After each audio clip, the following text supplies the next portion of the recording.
Gabriella. Ah, your rescue is already here, he said, sounding pleased rather than frightened by that fact. The familiar hum of Zion drones buzzed all around us, growing in intensity until they roared like angry beasts, the tiny orbs zipping in and out of the shadows. I'd never seen them behave this way, although I'd never seen the Fae breach the barrier either. They wielded tiny blades that kept them aloft while a little light in the center executed aimed attacks. What should have been a fatal shot between the Fae's eyes only seemed to irritate him as his brows scrunched together. These are new, he remarked, sweeping out one hand with incredible speed and grabbing one of the drones. It whined and buzzed while the Fae crushed it in his grip just enough to immobilize it. He tucked the thing into his pocket, like it was some kind of souvenir. The shadows thinned, as if deconstructing while the Fae was distracted. The tower loomed in the distance, making my heart sink as angels swarmed around it, obviously not having the faintest clue where I was. "Here!" I screamed with all my might. "I'm over here!" The Fae wrapped his hand around my mouth and hissed against my neck. Enough of that, little human. No one can hear you now, so save my ears from any high-pitched noises, Fae have very good hearing, and I'd like to keep mine. I pushed against him, biting down on his fingers until I tasted blood. I screamed again, seeing figures in the distance who might help me if only I could get their attention. My hips grazed against his as I twisted. I managed to get free of him, my feet finding the solid street just a short distance beneath us, only for him to wrap his arm around my middle and pull me in close so that my back met his chest.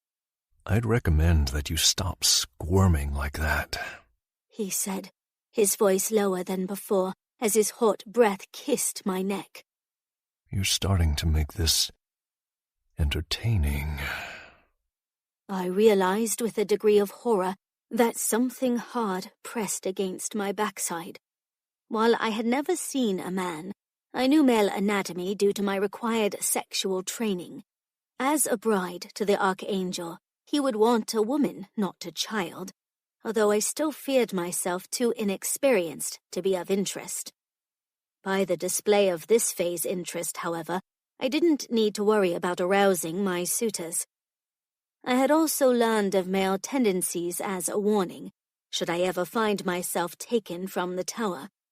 A male had a sword of flesh, one that could be used against me to take away my purity. My sexual education had been thorough, given that sex wasn't a sin in and of itself, but there was no reason to take any risk as a pure.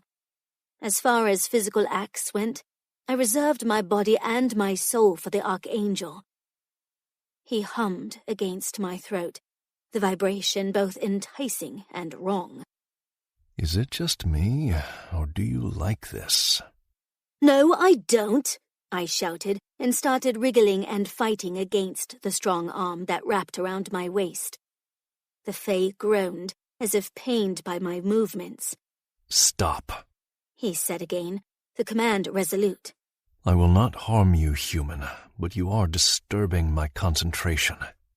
The shadows parted a fraction more, revealing that the apparitions were indeed from the Fae holding me captive.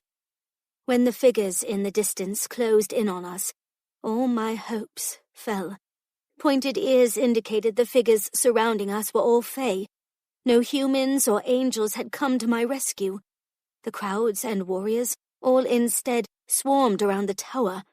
Whatever this Fae had done, he'd taken me all the way to the barrier on the other side of the city in just a few short moments.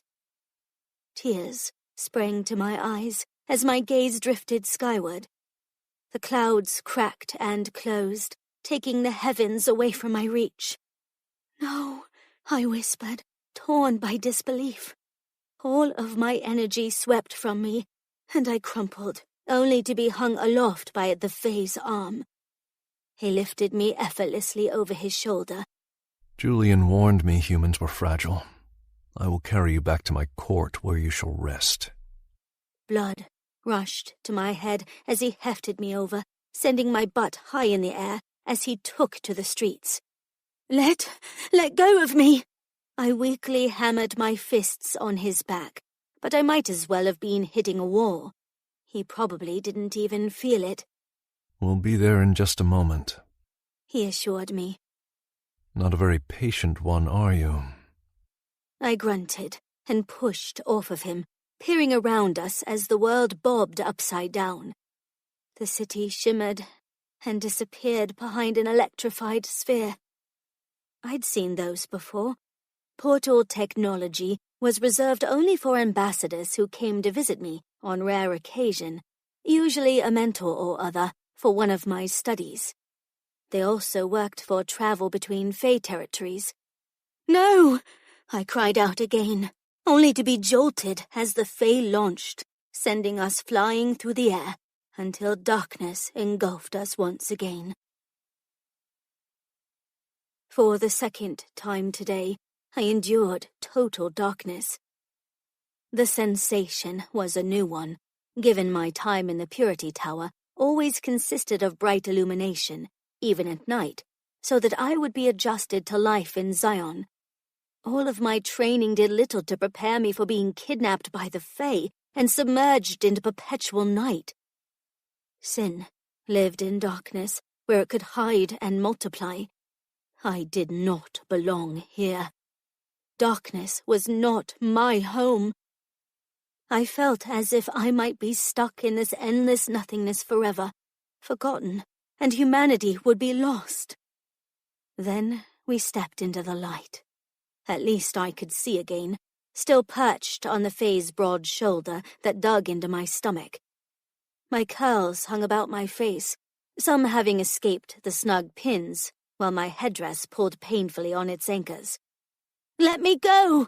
I screamed, beating against the naked broad back of the man who unceremoniously brought me into a room, away from my home, away from everything I'd ever known.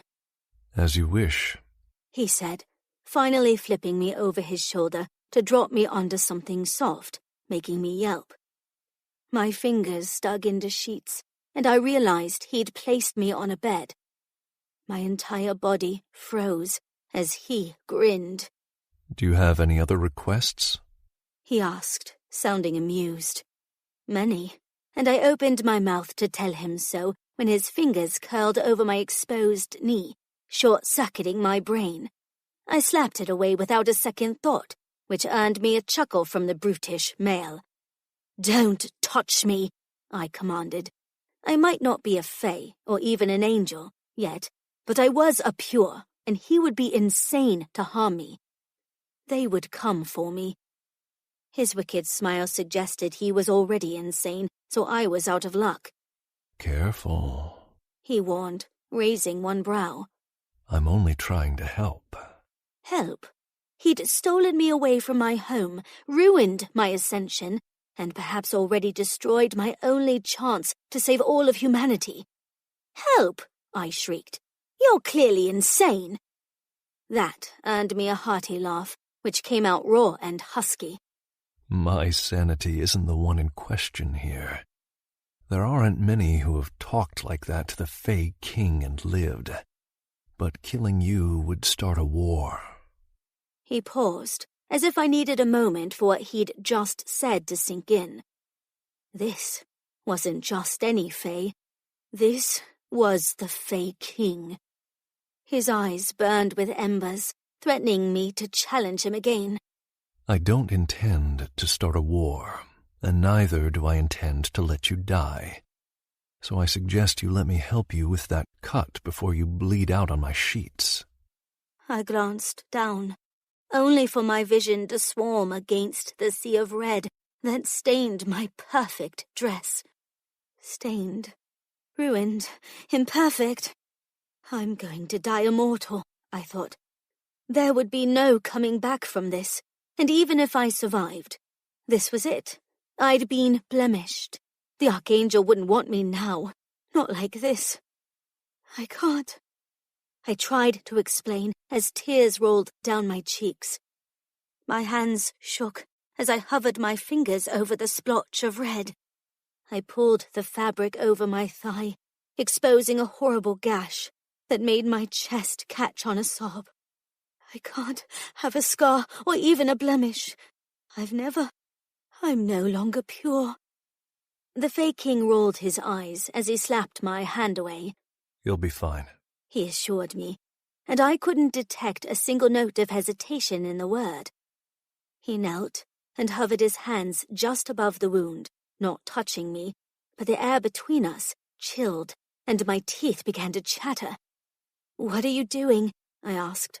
Healing you, he said matter-of-factly, as his orange eyes turned an incredible blue, flames running over his fingers with the same topaz glow. I leaned back as tingling sensations ran through my wound, stunned as what I realized had been pain started to fade away. "But you're not an angel," I retorted. "Healing was a holy ability, wasn't it?"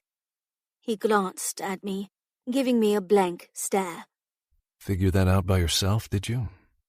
I frowned while he continued his work. It didn't take long, and by the time the pain had completely vanished, he stood and glanced at a device that buzzed on his wrist. The Fae King glowered at whatever it showed him. I'll leave you to settle in, he said, turning his back on me, then stopped to glance at me over his shoulder. Are you satisfied with your leg? Tearing my gaze away from him, I studied my calf, running my fingers over it to smear away the blood. Pure porcelain skin met my touch, smooth and unblemished, as if the injury had never happened. "How is this possible?" I asked, unable to hide the awe from my voice. The Fae didn't have powers like this, to erase sin. But if they did, what could that mean? Everything is possible in my court, he said, that wicked smirk returning to his perfect face once again. Now, as my honored guest, make yourself at home. I jerked my head up as he made his way to the door in a few short strides. "Wait, what?" I squeaked. I stumbled across the floor, but I wasn't fast enough. He slipped through the doorway and shut a massive engraved door behind him, the lock resounding with a recognizable click.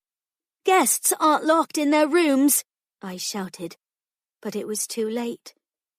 I was alone, a prisoner of the Fae King, and with my first sin hidden by his darkness. I clutched my necklace, finding it still remained silver. I was still the pure, for now.